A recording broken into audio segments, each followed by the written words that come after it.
Oui, les tentatives d'homicide intrafamilial sont rares chez les adolescents ou les préadolescents. Pour quelle raison? Parce qu'ils ne formalisent pas la gravité du geste? Pour ce qui est de ces jeunes filles, oui, clairement, elles n'ont pas formalisé la gravité du geste.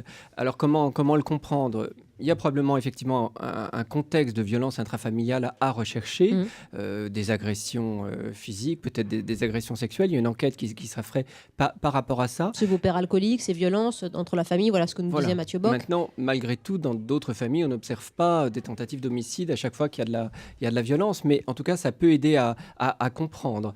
On comprend aussi que certains adolescents à 13 ans fassent des tentatives de suicide. Et là, finalement, l'agressivité, elle n'est pas retournée contre elle, mais elle est retournée contre la famille. C'est aussi un autre point d'éclairage. Et on voit d'ailleurs que dans un premier temps, elle la retournait contre elle, puisqu'elle se tailladait dans un premier temps. Et c'est vrai que les tailladages des adolescents doivent souvent être compris comme des tentatives de séparation, de couper des liens finalement. Mmh.